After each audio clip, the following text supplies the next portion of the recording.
Listen up. Welcome to the PowerShell Podcast, the podcast for PowerShell and the PowerShell community.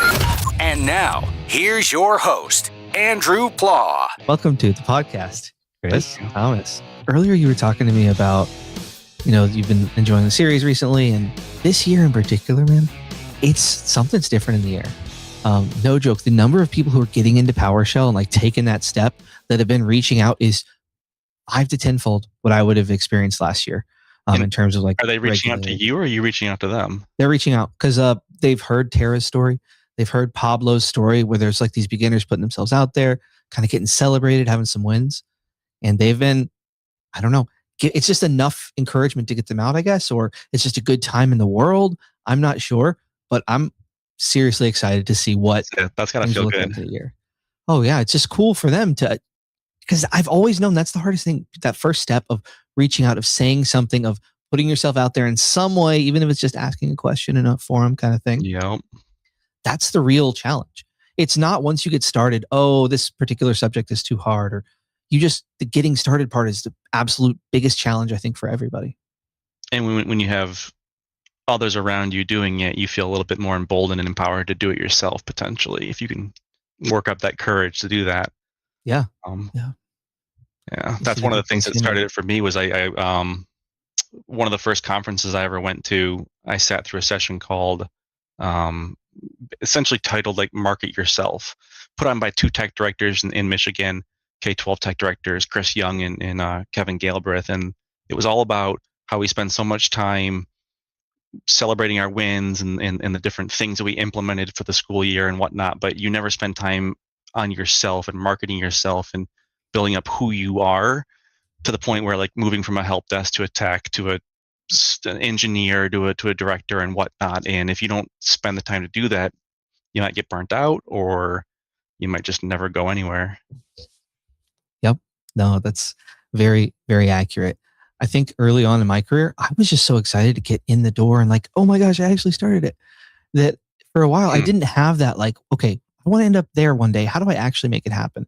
I just kind of thought you work hard enough, eventually you get promoted. And it kind of does sort of work that way in small ways, but not really if you want to get far distance. And I feel like even just having a plan in some kind of loose way that it connects is going to serve you a lot better than just looking at the endpoint. Yeah. I mean, you've been behind some of the Don Jones stuff, and you've read Be the Master and whatnot. And some of that is defining your own success. And once you define your success, then you can work toward your success. So it's not until you sit down and start to really figure out what you want. And that, like you said, that was something for me too, right? Early on in my career, I thought I got lucky, right? I thought I'm just going to let this ride and whatnot, because I got a career, no college education, no nothing, right out of high school, right? So I spent 2 years in my my high school, starting a pilot internship program. They had a couple kids like me who were done with the curriculum and starting to goof off a little bit with the computers. And so they're like, hey, let's put these kids to work. So they create this IT internship program, hire me and another kid from the neighboring high school, and we start working. So the last 2 hours of my school day are job stuff. I'm going into teachers' lounges. I'm teaching teachers PD on how to integrate stuff with kids and get them interested. Spending my summers re-imaging labs and whatnot. So that got me my start. You make some connections in that, and I get one guy who put a good word in for me at a neighboring school district. So as soon as I graduated high school, I got a job offer at a school district, being a full-time tech. It's oh God, I'm super lucky. Holy cow. But I also put in some work, right? So it's until you step back and recognize that. Absolutely. Yeah. And I think, you're talking about, I guess, marketing yourself. One lesson that I learned was that, your brand, so to speak, matters. And I didn't, whenever I started doing this, I was in high school, I didn't quite know it, but I knew that character was really important, and that, if you show up solid all the time, it'll kind of eventually pay off. And that's how I got my first better job in IT, was somebody that I knew in high school. They were older. We played flag football or whatever together in a college town. And then boom, one thing led to another. They needed somebody. I showed myself to be a solid person, not I wasn't technical whiz kid at that point in time or anything like that. But it's networking. It's making sure that you're showing up as who you think would be successful long term, or for me, a lot of it was hopefully not letting it be fake, though. Oh yeah, no. Ideally, right? Yeah, you got to be where you are. but you're kind of thinking about that next step. You're projecting yourself for opportunities. You're being hopefully a little bit Showing up eager. to an interview in my dad's suit because I don't have one. Yeah. Oh, man. Yep. So let's talk about that Don Jones aspect, because you and I were messaging online a little bit back and forth, and I really wanted to go deep into the Don Jones stuff because it was so impactful for me in my career. And I see you have Be the Master on your bookshelf there. The Master's up there. Yeah, I've got a couple of it. I'm a nerd of his, right? I've got not only did it Be the Master, I had a couple different versions of it. I got involved back when he was still more heavily involved. He was putting on like a workshop called The Grind, and it was essentially like some mentorship and some coaching. So I did the Grind workshop with him. I've got some of his books about like how to spot an Arctic wolf or a wolf in the Arctic, troubleshooting tips. Yeah, that's actually a really great one. Instructional design for mortals. To how to speak, how to present things, so that people will actually take something away from it. So yeah, I've been a fanboy of his for quite a while. So kind of disappointed I've never actually met him, but oh well. But yeah, he's super instrumental. I mean, the Be the Master thing was super important to me earlier on in my career. The aspect where someone that I'm watching and learning from and getting content from would be openly talking about imposter syndrome and feeling like someone's going to figure out they don't know what they're doing. And the big thing with the Be the Master and the whole, partnering Be the Master with that session I went to about marketing yourself was just, Don saying, you don't have to be the master to be a master for someone, right? So I started, as soon as I had that marketing yourself thing, that very next year at that conference, I offered to present. And so, Don's stuff really helped me with that, trying to put myself out there, because if I don't, who else is going to, type deal. Yeah. Something I really liked about what he taught and the way he taught it was it would be grounded in reality. Like that whole, mentorship can be a two-way street. We all have something to offer. Yeah, that sounds quite nice on paper. But when you actually look at community building, which he's done now, you and I have done in our own ways, you see that that's actually really true. You do need those other people who are not at the top of the tree and, working their way up, whatever. 100%. Yeah. You got people who are, just this, especially if you go to conferences and you actually get outside your comfort zone and talk to people. You meet people like Andrew at a conference. You meet, people who are support engineers for a company that you still carry on conversation years later with. You find out people who live in the same state as you when you're at an out-of-state conference, and then you hook up with them and maybe meet at a state user group and things like that. So, yeah, I mean, there's true value there. Yeah, I think it's great to meet people who are maybe a higher level than you in some way. But also, I think one thing was great for me was finding people on a similar level that I could sort of relate to. And no, they weren't going to teach me the next great thing. But you're not alone. You're kind of, you're both in this thing. There's tons of stuff you both don't know, but it's all good. It's a normal experience. That's how it's supposed to be. Mm-hmm. Yeah, for sure. Great stuff. Tell us a little bit about you. I know you're a Michigan man, but list some of your accomplishments. Yeah. Like I said, Michigan. I've worked 26 plus years in K-12 IT at this point.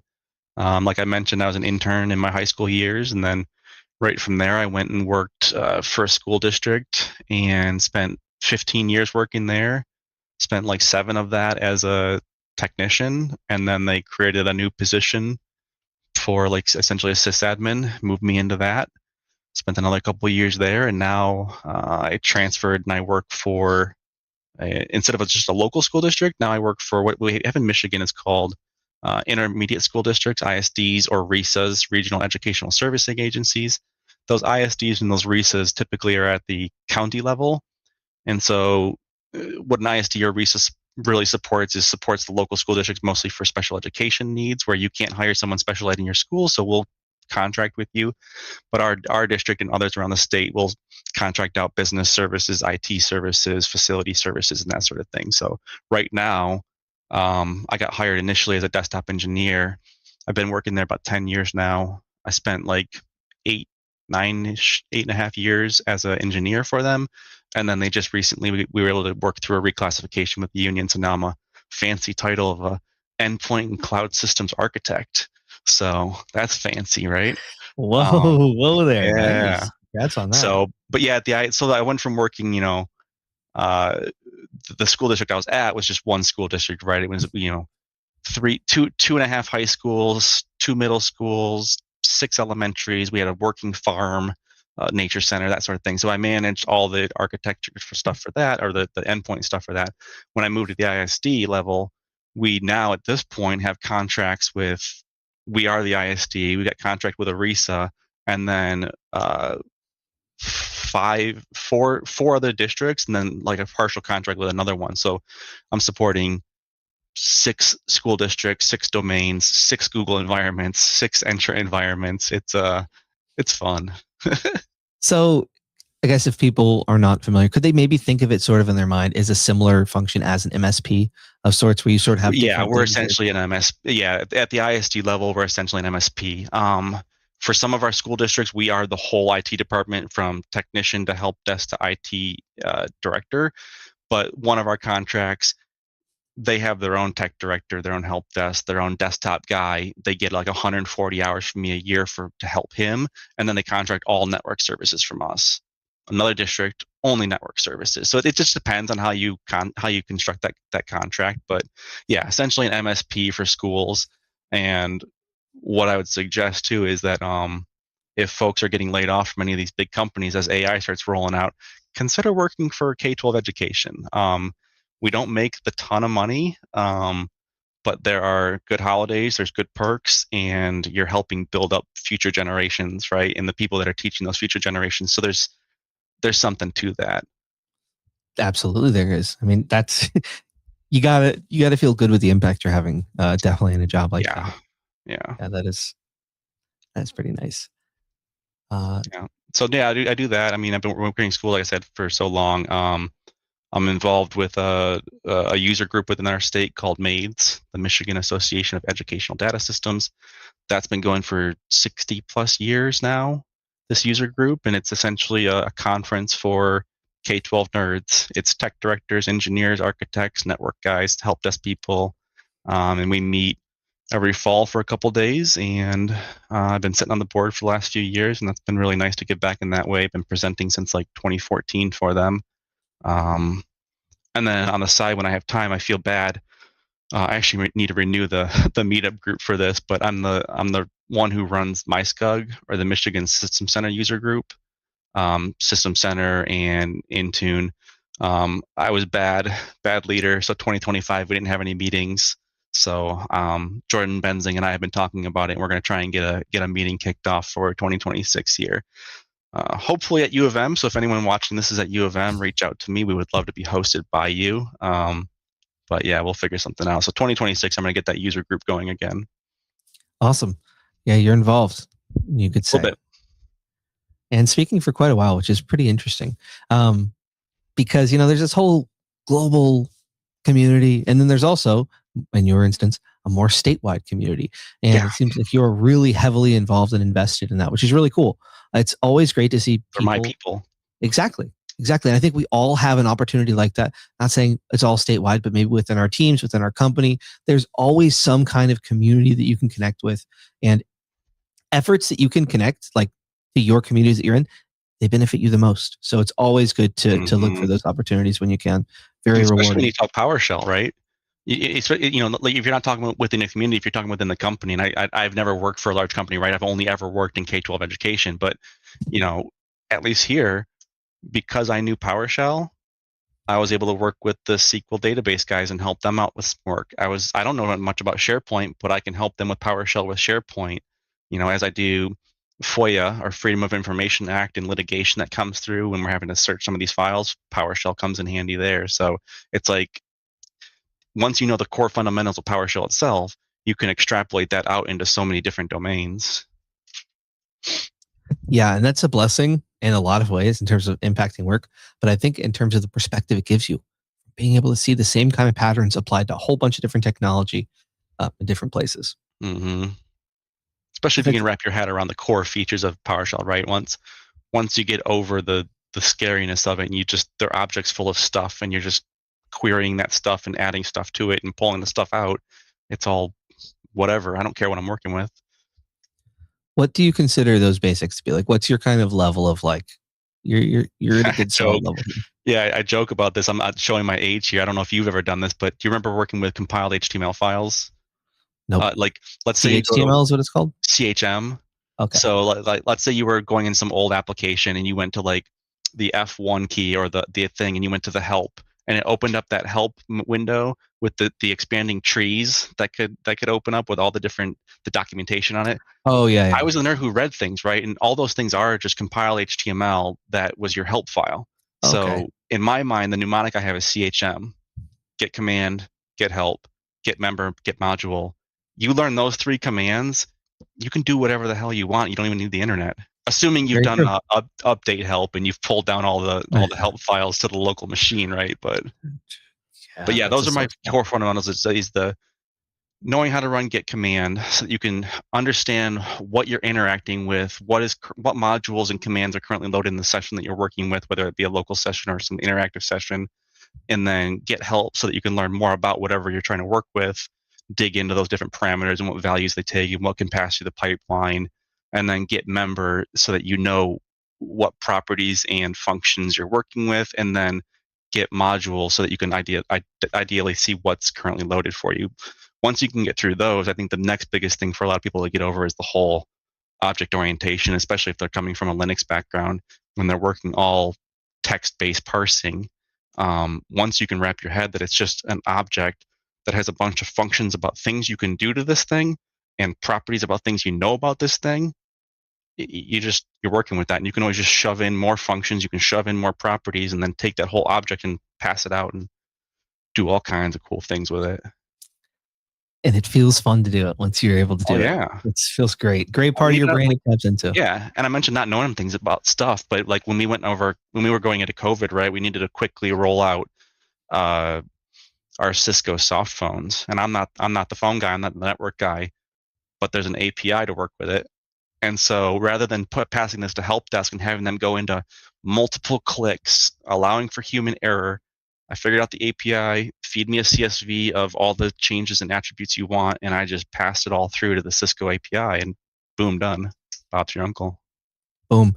And I think that it's not only the PowerShell that enables that, but I think that in learning the PowerShell, the perspective you have, your ability to solve problems, you can make that happen with any tool, because just along the journey, you end up in such a better place of technical understanding, in my opinion. What do you think about that? The thing I tell people too, it's an iterative process, right? The things we talk about now, or the things you'll go over with people, right? Everyone's going to be at a different level, and you're iterating your way through it, and you're taking one bite of the elephant at a time. But I don't know if you've ever seen that art, that infographic comic. Do you know XKCD? Oh yeah. XKCD has an article on time saved, and it's essentially this graph of over a 5-year period. If you spend this much time on it and you do it this often, you can spend this much time trying to automate it. So I've always used that as an excuse when I'm taking too long to automate something. Chris, you could get that done just by going and clicking it. Yeah, but I can't in a year when I have to do it again. That sort of thing, it plays out. And this was another big thing. Like early on in my career, I didn't know PowerShell, but I knew it was powerful. I was still doing batch scripting, a little bit of JavaScript.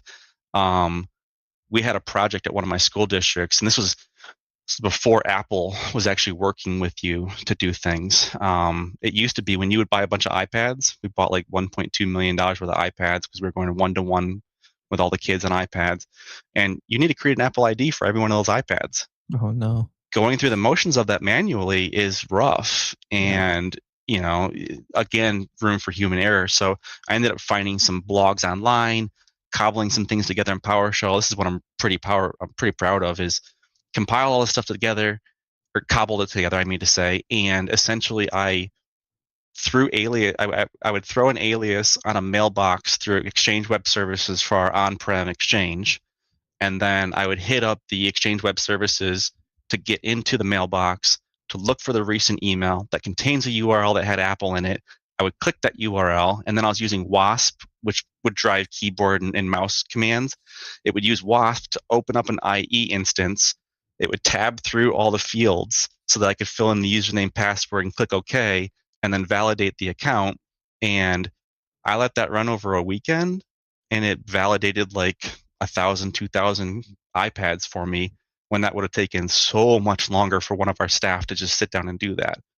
Writing the script took me quite a while, but I mean, time saved, also sanity saved. I mean, seriously. Yeah. You and then saved Apple goes and gives us like a method by which we can actually tie them to Apple School Manager and tie them to our account, and it automates the process. And yay, glad for that. But yeah, back in the day, that stuff was rough. Oh man, yeah. I'm glad that we have a tool like PowerShell. Do you feel like if you were to lose access to PowerShell, that you would be able to apply these skills and pick something else up pretty quickly?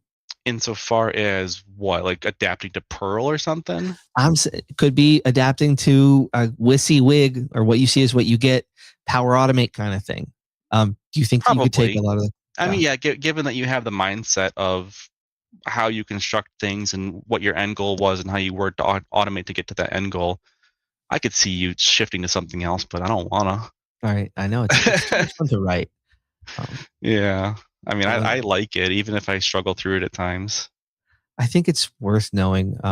My opinion on it is slightly changing with AI, in that I don't think you necessarily have to learn as much advanced stuff, but it makes it so much more important to learn, like you said, the object-oriented nature, how it works, so that when you look at a script, you can understand what's happening, and you could troubleshoot it.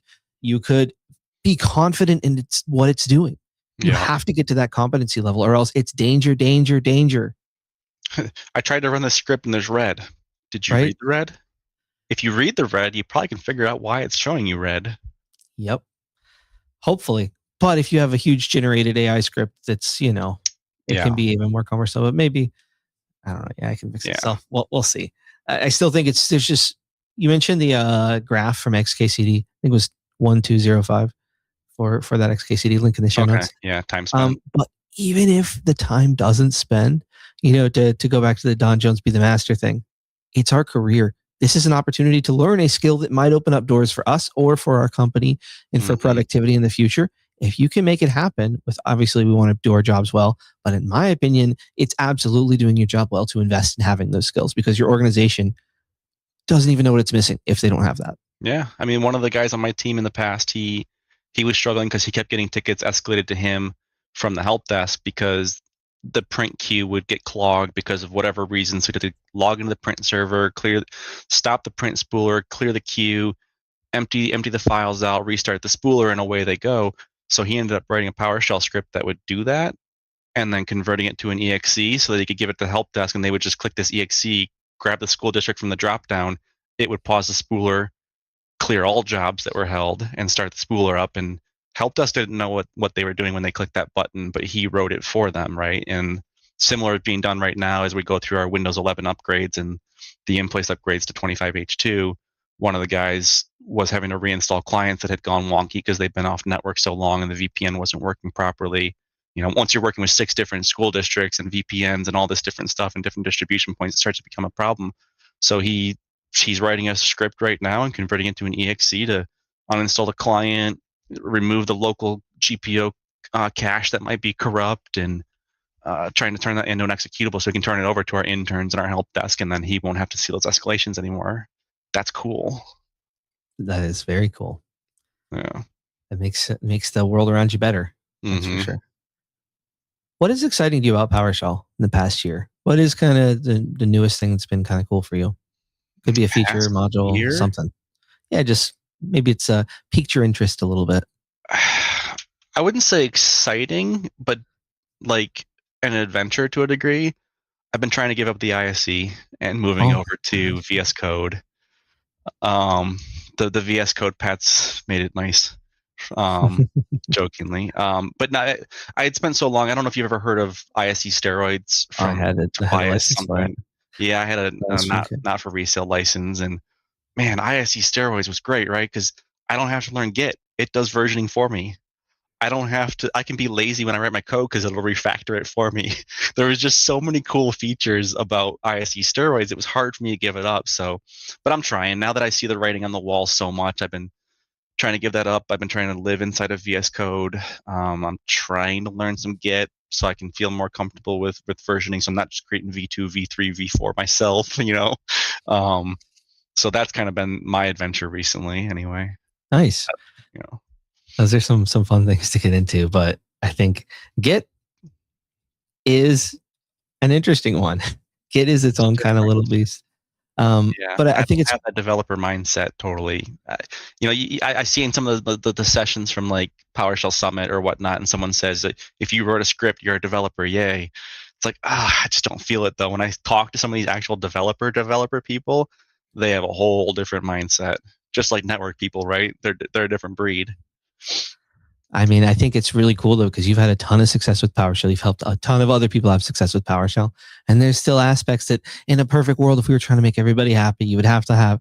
But that's, we all have things to learn at every step of the way. So if someone's at the spot where they're seeing a lot of things they don't know, it's all good. It doesn't really end ever. You're not going to get to that point where you're like, I have earned the respect of everyone around me now. Everyone thinks I'm fun. And no, there's no place for that, especially when you start looking at things. And again, going back in the time machine, one of the things I go back to, because I'm one of those nerds who like, if I'm playing video games or something, I might have a YouTube video off on the side if I don't have to pay super close attention. And one of those videos that I always remember is Tech Ed North America from 2014.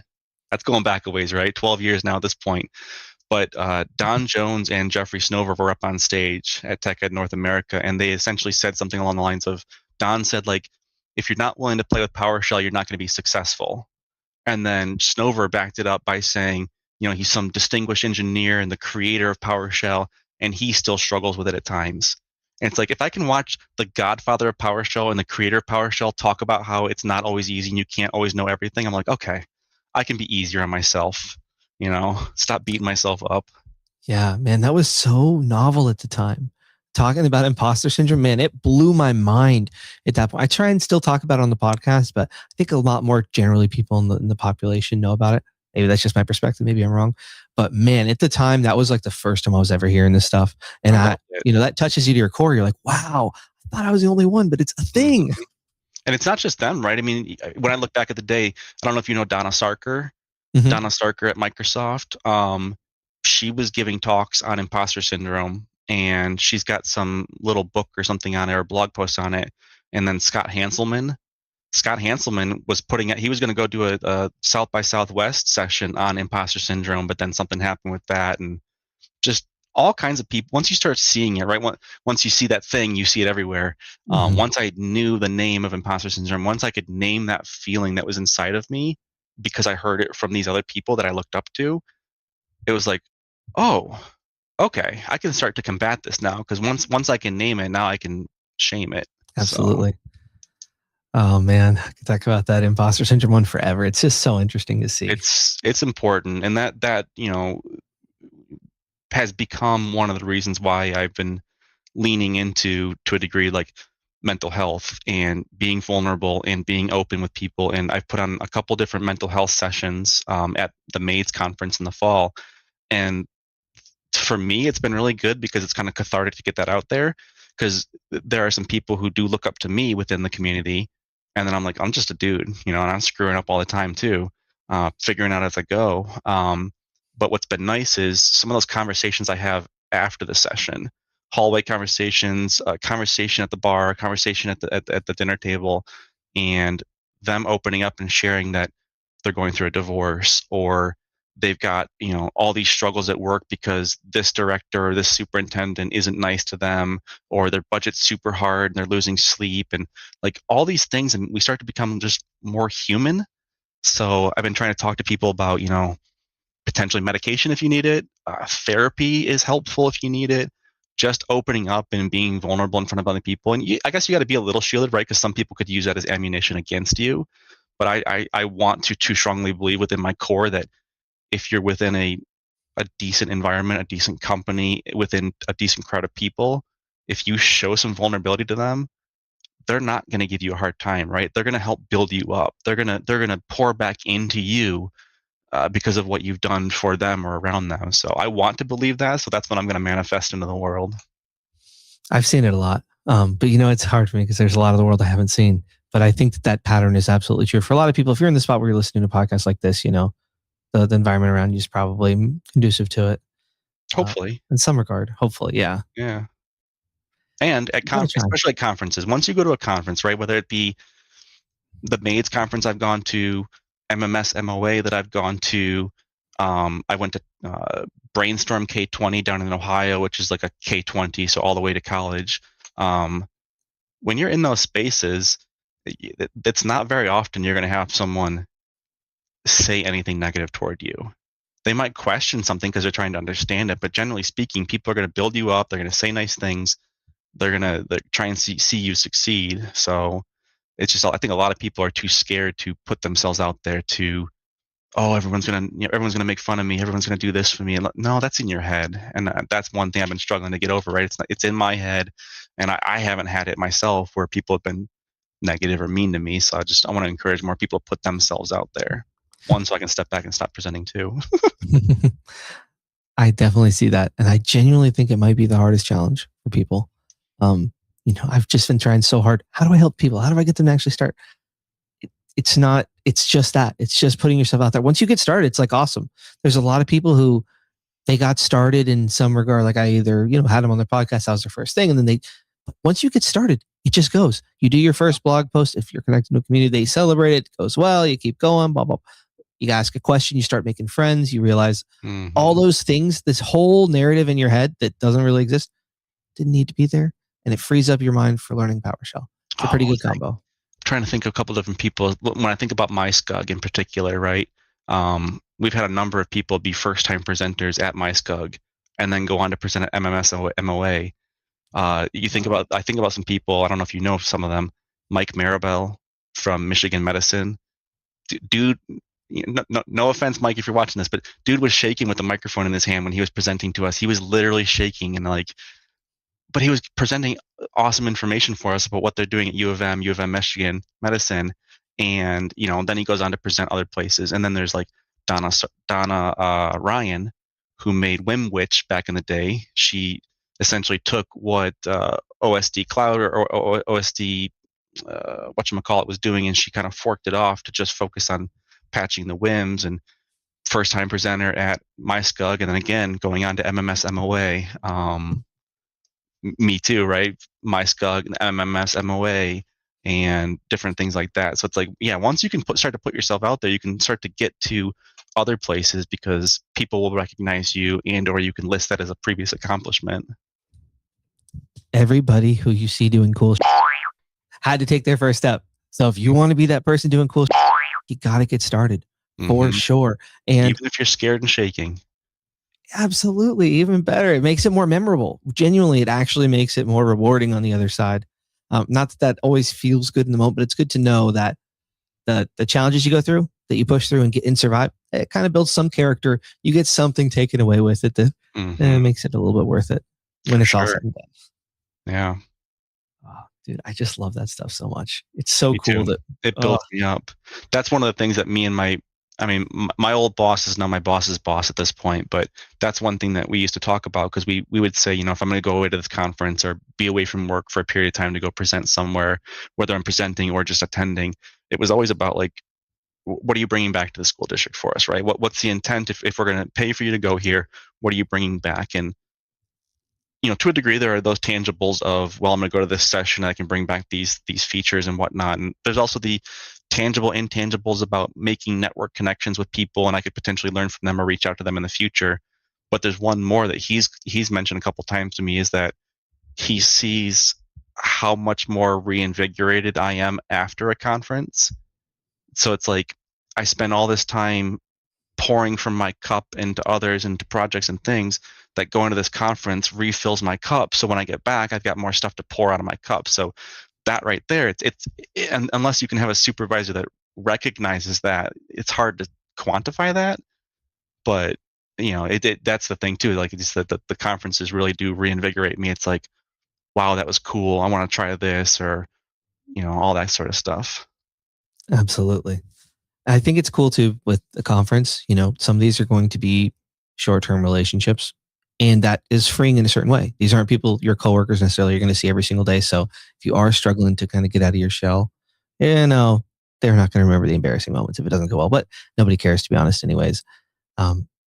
Chris Thomas, it's been a lovely conversation so far. I want to know more about your experience with VS Code and Git and how it's kind of a challenging thing for not just you, a lot of people. It's a new hurdle. But first, a word from our sponsors. This is the PowerShell Podcast. Hey, I'm Andrew Plow from the PowerShell Podcast. You may know that I work at PDQ, but what you might not know is how much PDQ Connect can help you stay ahead of security risks. These days, keeping your endpoints patched and protected feels like a full-time job all by itself. Connect's vulnerability scanner gives you a clear view of what's vulnerable in your fleet, what needs to be updated, and what should be fixed first. And when you're ready to patch, it's fast, like really fast. Let automations handle the repetitive stuff so you can focus on the real threats. And if your end users need help, you can jump in with remote desktop and get hands-on right away. Check it out for yourself. You can start a free trial at pdq.com/trial. PDQ Connect, endpoint management that's simple, secure, and pretty damn quick. Now, back to the PowerShell Podcast. All right, Chris Thomas, we're back after the word from our sponsors. Chris, we got VS Code. You mentioned VS Code Pet.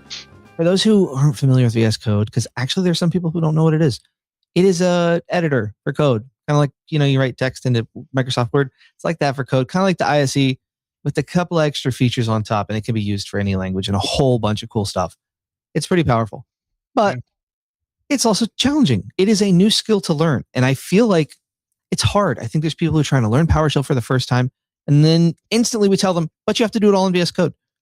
For some people, you have to if you're doing it across platform, whatever. Yep. If you're not, it can be helpful to get some momentum before you start diving off the deep end, I think. What's your perspective on it? I tried and I gave up, and then I tried and then I gave up again.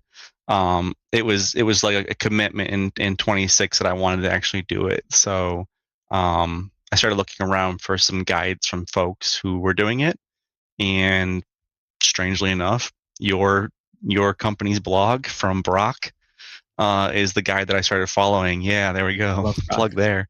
But no, his guide was written nicely in essentially how to customize the VS Code so that some of us who were in the ISC felt a little more comfortable. I know you've talked before when you were around with Tara, I think it was with Tara, about not loving the ISC mode of VS Code, which is fair. Dark mode at least is something, but it lets some of us who are a little bit more reluctant to change kind of ease into it a little bit. But then some of the customizations he was recommending and some of the extensions or the customizations to add to it just kind of made it feel a little bit more comfortable. And once I had all that done, I don't know, having a guide to follow felt nicer, because like you load the ISC and it just works. You load VS Code and it's like, oh, well, I got to go install PowerShell here, and I need to install this thing here, and this doesn't look right, and it feels weird, and it was just different, and different is hard sometimes. It is. It is another thing you have to put on your plate to learn. And maybe you all just got a new technology that you already just learned, and you got to tackle another thing on, or you're behind in some other area. Mm-hmm. It takes mental energy to do. And that, the little graph thing may not have made sense. It's like, well, would you really have gotten more out of it so far? I don't know. That's a math equation. But whether you use just straight up PowerShell, or you use the ISC, or you use VS Code with the extension for PowerShell, that's better than the folks I've seen try to sit down and write some scripts in Notepad and then just run them and YOLO it. Like, how do you do that? I know.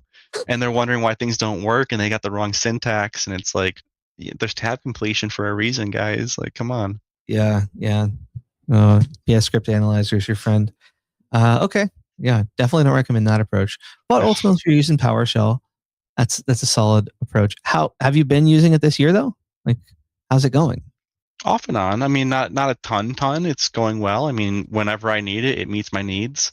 I have a bit of a shame spot to a degree. One of the things that we did here at the organization I work with is we had historically had a legacy identity management, or IDM product. We were paying for this product, and we had licensing for our main ISD plus a couple other school districts, but the organization had never gotten through the motions of actually implementing it within the locals, this product, and we kept paying for licensing for it. And so I made the stupid comment one year about, oh, well, I could probably script that. And so that became like the never-ending lamb chops, this is a song that never ends type thing. So I ended up scripting a whole identity management solution for our school district. we would take data out of our SIS, which is student information system, feed it to a flat CSV file from my data team, and then I would take that flat CSV file and automate all the things I needed, right? User creation, user disabling, group membership, licensing. Everything was done for my students, and I did that across 6 different school districts, so it was done, automated for years. You barely touch it. Try to work on staff. We're getting staff information out of our HR system, and you got to massage the HR system because, depending on the different districts, they put more or less information, right? So like one district might have literal titles of people, and then another district's HR system says teacher or administrator for the title. I can't work with that people. They're not going to want that on their contact card. They're going to be upset about that. So it's been a struggle. And I think to a degree, we thought if we buy a new product and we step away from Chris's scripts, it'll fix all those things.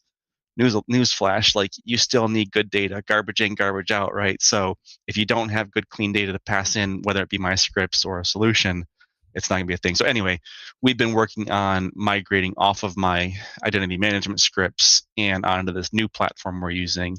And it's been working well. It's a great platform, but it means I'm touching PowerShell a little bit less often or looking at it a little bit less often for that particular need. But we're still only one school district managed with staff. So the new thing didn't solve the solution, but I think to a degree, they're also looking at supportability, right? You're right. Something that identity management script started out initially as just like 30 or 40 lines to just create users, because what we were getting was every year, one of our school districts, the process they were doing when I started here was the secretaries in various buildings of this one school district would fill out a Google form. That Google form would fill out a Google Sheet. That Google Sheet would send an email to the help desk to generate tickets. And so then help desk would go manually create these student accounts. And when you're at the rush of school starting in August, it allows for human error, allows for slowdowns. You still got to answer the phones. So once we scripted that out of the way, it was so much nicer, right? It was just about creating the user. And that was, hey, Chris, can you manage groups? Hey, Chris, can you manage home drives? Hey, Chris, can you manage this? And so that 30-line script ended up growing to a couple hundred lines. But again, iterative process, like most of this stuff is, it's just, you just keep adding on. But then the question becomes, who's going to support that when Chris retires, right? Because I got 5.4 more years in my pension system, and I can sail off to my property and go cut down lumber. So you buy a company's product and you got some support to call at least. Yeah. Yep. I want to, I've been learning more about K-12, and one thing I gave a presentation in Mississippi and covering some stats on like the state of sysadmin. And one thing that was pretty unanimous was that people are feeling more stressed out, but also responsibility is sort of increasing over time. Manpower is not, but your responsibilities keep. And like AI has been imposed on people. So there's this kind of ever imposing stress. And I think that, and I'm really curious to hear your perspective because you've seen it firsthand. I think that the only way out for a lot of these K-12 situations is to seek automation. You have to find automation. And documentation is really great. But what's your perspective on that and like the role that automation can play in a K-12 system? Yeah, once you can automate a particular task out of your life, you don't have to worry about it. You just got to check in on it once in a while, and then you can move on to something else. Because K-12, you're absolutely wearing multiple hats, and especially those poor folks who are the one man, one woman shop in a school district where you are the IT director, the help desk, and the technician and the network guy all in one. Maybe you're contracting some things out to MSPs or whatnot, but man, those one man shops, I don't envy them. But I look at other things like my dad. Growing up, my dad worked for EDS and Kelly Services, temp agencies, and he worked back-end systems with them. But he worked like VMS and VAX or secure FTP, and that was like his domain, and that's what he worked. I'm sitting here, and I'm dealing with Active Directory and DNS and DHCP and Pixie booting and imaging and patching and reporting and FOIA requests and investigations and working with sheriff's offices and the FBI and different things like that. That's always, there's just so many hats to wear at that point. That was another one. That's a fun one. I mentioned the FBI kind of half jokingly, but we had at one point with it. So one of the things too with an ISD is we typically run what's called like a tech center or career technical education, CTE. And so like auto tech or programming or cybersecurity or fine art, they all come to this. So all the different school districts send their kids to this career tech center. We had our career tech center continually getting DDoSed. And that because all the internet comes through us and we are the hub and it goes out to the school districts from there, it was impacting the school districts, and that our DDoS was impacting them. We ended up using PowerShell because we identified a number of MAC addresses that we found were interesting based on firewall logs. So I took that MAC address and plugged it into a script to crawl every DHCP scope in all the school districts that we support. So if that MAC address came online in any of our local school districts, we would know what district this kid went to, and ended up tracking them down. We worked with MSU Cybersecurity. We worked with the Michigan Cyber Command Center, FBI at one point to a degree. Student was trying to extort us for Bitcoin. So it was a whole big thing. But PowerShell was super helpful because I could just leave the script running over there on the side, crawling all the scopes, just looking for that MAC address, Wow. Yeah, fun. That is a very interesting story. It's clicky. It's got FBI in it. And also the hacker-ish element, this rogue child going around these different spots. And oh my gosh. That would have been me back in the day, right? I mean, I still have to get it in a poster frame, but my wife got me for Christmas. I don't know if you know the Hacker Manifesto back from 1984 in Frack magazine, but the Hacker Manifesto is one thing I grew up on. So I'm going to have that up on the wall here shortly. Oh, that's going to be awesome. Yeah. That is so cool. But thankfully I never got caught. Yeah. I don't comment too much. Things the days are way different. The security was not a thing a long time ago. It was not a word people said. No, going back to bulletin board systems and Usenet and IRC and all those days. Yeah. It's interesting to see how the general public security awareness has increased so much. It's gotten better. Yeah. Maybe not everybody. Maybe it's just the people that I interact with at work. Not always better, but I mean, the fact that many companies, school districts included, are having to invest in, unfortunately, cybersecurity insurance, and the cybersecurity insurance firm has certain metrics you must meet. It's helped IT departments actually implement things they've wanted for years. It's like, what we said it and it's no big deal, but this professional says we need this service and now we can pay for it. Like, come on. But it's getting things done. That is interesting. I'm seeing that in a lot of places where there's all of a sudden this requirement. It's going to encouraging people to ensure that some baselines are hit that weren't otherwise being hit. Phishing training going on and cybersecurity training for folks. And it's good to have. Especially, I met with some teachers from Mississippi who were teaching like cyber skills to middle schoolers and high schoolers. So hopefully we get some future people in the workforce who are like with it security wise and can help us take things. Yeah. Hopefully. I'm really curious how this, what it's going to be like for people who actually know how to code. Is that going to be such a hard, challenging thing that people are just going to not really do it as much? But I feel like the way that it teaches you how to think, you're going to have a really hard time replicating that just by running AI. Even though you might be able to get a result, but like the structures in your brain won't exist. They come from being lost for a little bit. Mm-hmm. I don't know what we do about that. I mean, other than encouraging people to try to go back to the fundamentals when they can. I feel like instead of cyber insurance, there's now going to be a variation of that, which is like some kind of insurance for when somebody in your team runs something crazy, or there's some kind of other incidental insurance. That's you authorize this OAuth API to access and touch all this data, and all of a sudden you see like 3 million hits on your data at 3 a.m. because you enabled some AI engine and it's currently searching through your whole SharePoint site. It's like, what's it doing? Yeah. Where's it going? I think there's a lot to be gained from learning PowerShell, but seriously, I think that just the exercise of going through it, if this stuff isn't easy to you, if you don't know like a bunch of other languages, or you've been doing this for a long time, you see in the back end of a whole kinds of stuff. If you're not there, oh my gosh, it is such an amazing experiment for your brain, where at the end of it, you're going to be able to think in a new way. You're going to be able to solve problems in a new way. And if you did it right, you're going to have a really great network of people doing all sorts of different things, not just whatever you're doing. And there's tons of cool things. I mean, one more thing that schools could use, or other people who do it, but is I don't know if you've ever heard of a tool called GAM, or the Google Apps Management. Mm-hmm. It's a whole, it's got its own syntax, and you can run it through batch files and whatnot. But you can partner PowerShell with it, or there's like GAM Advanced, which is essentially a PowerShell module with some of the GAM functionality in it. But you can run, pulling emails out of Gmail with the use of PowerShell and GAM, or reorganizing Chromebooks in the OU structure, or decommissioning Chromebooks that are getting recycled at the end of the school year. You can run a ton of that stuff through there, and PowerShell comes in handy for it for sure. There's always a fun use case. Mm-hmm. You look hard enough for it. Mm-hmm. So, are you speaking to Maids this year? Because I'm going to be there. I'm excited. I'm going honestly straight from MMS on the last day. I'm flying from California all the way to Michigan to be there for Maids. Yeah, so make sure your company puts in when we put our vendor posting out.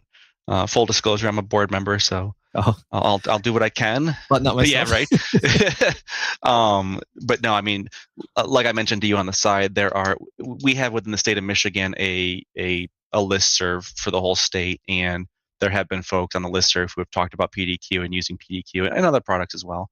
So no, I would love to see you there, and I'd love to meet with you and maybe do a podcast with some of the folks that are there. That'd be kind of cool. Oh, I don't know why I didn't even. I was just going to go to have fun and watch some sessions and talk some. Well, think about what you did at MMS, right? When I met you absolutely. There, we sat down at a table, and all you had was your audio equipment. Yep, that'd be kind of cool to kind of get some people to open up a little bit, and maybe you'd see Jim Tyler there as well if he comes this year.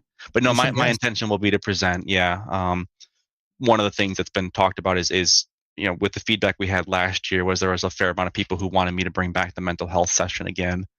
So that'll likely be a reoccurring theme there. But also we're probably due for another PowerShell intro. That's one thing I've done in the past was like one fall I do PowerShell intro, and it's an hour-long session on just intro features. And then the following fall I do one on PowerShell intermediate. And then the one after that I did like PowerShell app deploy toolkit and how you can use the intro and the intermediate to then expand that and use PowerShell app deploy toolkit to automate so much more in your environment for things you need, whether you need interaction with the users or not. It's a super cool toolkit. I'm definitely going to be there. I'll be in the audience watching. I don't know what I'll present, but I'll throw my hat in the ring for a few things. I'm hoping to go to MMS this year if my boss approves the expenditure. I didn't throw my hat in the ring for presenting this year. I was too nervous. I was too on the fence about I don't have anything worth sharing this year. So maybe next year I'll feel like I have more to share.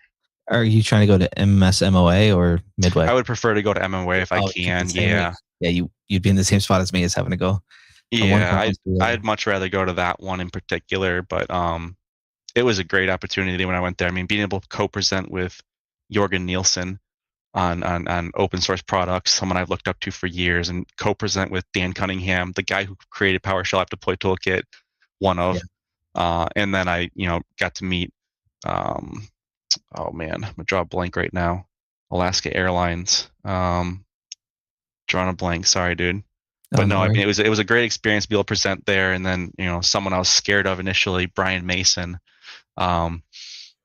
For him to say nice things to me and say that my stories were relatable and presenting was good and I'm welcome back, that was like, oh my god, my heart's beating out of my chest right now type thing. So that was a highlight of career right there. That's awesome. I love watching him just zip around.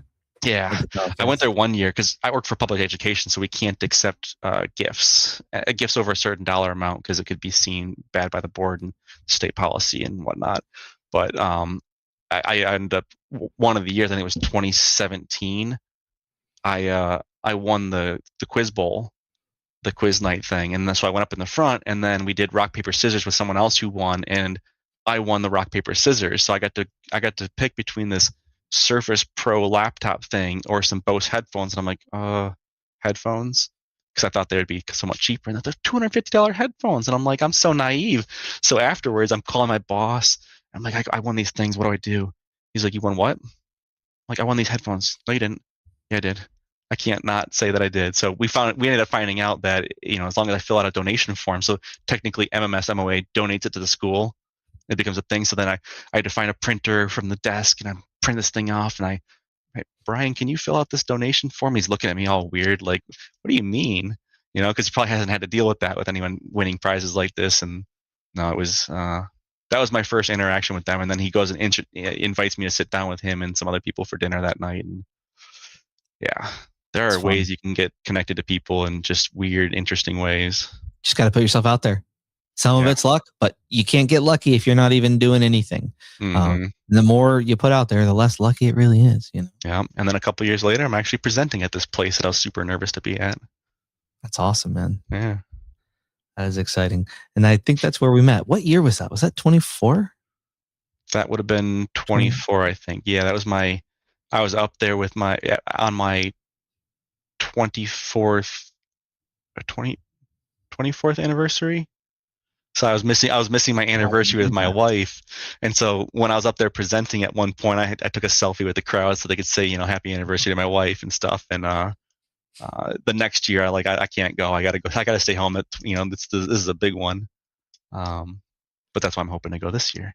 Nice. But yeah, that would have been 24 because I think I've gone 2017, 19, and then 24. I was supposed to present in 21, I think it was, but then COVID canceled the whole MMS MOA altogether, so that didn't happen. And then my imposter syndrome kicked in, and it's I shouldn't apply. And then finally 24 comes around. I'm I should apply, and they accept me. Heck yes. Well, yeah, that's how it goes, And sometimes whenever I haven't gone for an opportunity, I didn't feel ready and I didn't do it, I don't always feel like it was the right choice for me to have done it. Sometimes it is okay to not take on more in your life at the moment. There's only so much new stuff I can personally handle. And if I have another 100%. Aspect of life that's being a coach for a kid's sports team, I can't learn new things and that and this and Yeah. You gotta sometimes let your brain catch up. Yeah. And give yourself the grace for that to be okay. Yep. Because it's not a race, or it's that marathon thing. Who knows? We're just lucky to be here. Yeah. I mean, it could be for some people though, right? If they're trying to advance their career, trying to get their name out there, trying to get their face seen, you're going to feel like you're in that rat race and you really got to get it out there. I'm 26 years into my career on a 30-year plan for retirement. I'm not looking for, employment elsewhere. So I'm not on that grind. Yeah. Yeah. Makes it a little easier. Absolutely. It does. You said PSADT. You actually said a lot of things that I love talking about. Yeah. But I'm just going to choose PSADT. PSADT. What is this app deployment toolkit? I know I've talked about it before, but some people have never heard of it. So just if you could give them a brief little. Yeah, PowerShell App Deploy Toolkit. I was joking with you on the side, and I joke at some of my conferences with it, is that I've found some Reddit posts while doing some searching on Google. I find Reddit posts that I myself made 15 years ago on this damn thing. It's been around for quite a while, and it's fairly well adopted across the community of companies all over the place and in different places, different things. But it's just a framework of modules and commands to help you deploy software or have interactions with your users. So I don't know if you or anyone that's watching has ever tried to write a GUI. But you should, trying to write a GUI from scratch is god awful. It's a worthwhile experiment to play through, and it was fun to do, but to do it at scale is not cool. And the fact that they have a whole framework built to present things to your users to say, hey, you need to close XYZ applications for this to proceed, or hey, we're going to allow you to defer this application a couple times and you can ignore us for a little bit, but eventually we're going to force it on you. But to have all these sort of interactions and put your company logo on there so that the users trust the pop-ups that are happening and all this sort of thing, it's there's no chance I could have done any of this on my own, but to lean on this framework makes it so much easier. So you kind of have guardrails for deploying software, and essentially, ultimately, it works with the way I explain it to people that I'm working with is if you were to sit down and install the software, what would you do before you install the software to prepare for it? What would you do while you're installing the software? And what would you do once the software is installed? That's your pre-install, install, and post-install phases. And you just figure out how to silently do that in your script. So it's just that right there. The PSADT was between Don Jones and the mentality I got from that, and PSADT and the skill sets I learned from that exploded my mind. Just all the things I can do. So yeah, I'm a huge fan of that. So when I saw Patch My PC take on stewardship of that product, I was a little nervous in the beginning that they were going to capitalize on that and potentially pull back things or hide things behind a gate. But so far they've not done that, and they've promised they won't do that. They may create additional features and bundle it with licensing. But as far as the core features of what it does, it's going to continue to be there. It's going to go on for years and years. So, yeah, huge fanboy. I like how it's you can take it around like it's just PowerShell ultimately, and it's a toolkit. So it's a kit of tools that you don't have to write. You can borrow and you can leverage, and seem like you really know what you're doing. Yeah, and it's not even about Config Manager or Intune. You could use this with anything, whether it be PDQ, deploying applications through there, packaging up, putting it on a thumb drive and sneaker netting it around. Yep. Right. Remoting, probably throwing it in a login script or a shutdown script in a GPO. Like there's just so much stuff you can do with this thing. And it's PowerShell, so you can learn a lot along the way. I think it's cool how you did that for Maids, where you did intro PowerShell, a little bit more PowerShell, and then applying it to something that's actually going to give you value. And you can see something. I love the visual element with PSADT. You can get things to pop up, which is just so tangible, I feel like, for beginners. For sure. Having some sort of interaction with your users, because typically we wouldn't have that, right? Either we're having a technician or an intern or someone go do that thing or remote into the machine to do that thing, or we're doing it completely silently. But to be able to give some sort of interaction for users so they can self-service it through Software Center or the company portal or whatnot, it's so much cooler. Because not every piece of software you can totally silently script too. Not nuts to bolts, especially with educational software where some of the developers aren't really developers. That is unfortunate. Yeah. I hate seeing that software exist. Yeah. It really does, especially when you get to the more niche things. Yeah. It used to be worse back in the day. It's gotten better over the years, but also more of those services have moved to cloud subscription, so there's no install anyway. So, yeah, I feel you there. Well, what a great chat. Honestly, there's so much more I want to talk about with you. I guess we do have to do something in Michigan at Maids. Tell Jim we'll have to have I'll bring some mics. We'll have some chats. And we got to get you in Arc Raiders again, and we'll run a couple raids together. Dude, you mentioned Brock in his blog earlier. I was going to tell you, and I have it here. Does Brock play? Brock plays. Brock might be that friend I told you about earlier. I don't know. But he and I are like, dirty rat. He's my gaming friend. We have fun. We get loot. We get the loot. Yeah. But he's like my go-to rock. I've probably played games with him for hundreds of hours now. Either of you play Sea of Thieves? I think I have played Sea of Thieves with him. We never got into it though. Oh, okay. It was like one kind of game. I do have it though. But yeah, we got a game sometime, and maybe we'll stream it. Yeah, that'd be fun. Sweet, man. Well, where can we find you? People want to reach out. They want to say what's up. Where can we find you? It's on X and Discord and whatnot. I'm just automate my stuff. So that's about it. I mean, if you wanted to look at it, there's a GitHub repo and a gist.github with some scripts out there, and it's literally spelled out Chris AT automate my stuff. So Chris at automate my stuff. That's my GitHub repo, and there's a gist list of other scripts. So like some of those PSADT scripts, I've looked to share with the community and put on there. At one point, we were looking at creating a new organization called myscripts.org, MI Michigan Scripts, and we were going to post scripts there and do community postings, but that kind of fell apart a little bit. So I've just been posting things once in a while up on there. We got you as a PowerShell lover in Michigan. We got Jim Tyler. Who else do we have in Michigan that's a PowerShell lover that I need to talk to? Are there others, or is it you guys just leading the charge? There are others. I just can't think of it offhand right now. Well, stay tuned because we'll get them on in the future. You'll wonder where, and I'll tell you. Yeah. Awesome. Well, Chris, thank you so much for joining me today. It's been genuinely a pleasure. We've talked before. We've kept up online here and there, but it's great to catch up and hear more about the Don Jones aspect of things and how it led you to where you are today, and now the impact you're having on others and your journey. And even though you've coming off across as a success story, you're still having wins along the way and challenges, and it's very cool to see that. Yep. Yeah. Exactly. Love that human element. Well, everybody out there, join us at the PDQ Discord, discord.gg/PDQ. This is the year for people to learn PowerShell. If you join, you're not a customer, no worries. Just don't look at the products channel. Join the Learn PowerShell channel. That is a private channel. If you got to choose the role, you can get it. And it's just people who are there to learn PowerShell, all beginner focused. Because I've noticed a lot of times you and we could talk about all this stuff that are many layers above just learning PowerShell. Hashes and hashes. Those are fun. Right? Yes. Yes. So it's, the Learn PowerShell channel, it's not for that really advanced talk. It's for learning PowerShell. and making it inviting. And shout out to everybody who's listening right now. If you listen this long, you're a real fan, you're a real friend, and I hope that you reach out to me or just to some community, someone else that's helped you on your journey. Say what's up to them, tell them thank you for whatever they've done for you, and who knows what doors it will open. Until next time, Chris. You see, I've enjoyed this so much, I can't even end it. So I'm fine with that. All right. Well, thank you, Chris. And drive safe, walk safe, do all the things safe, everybody out there.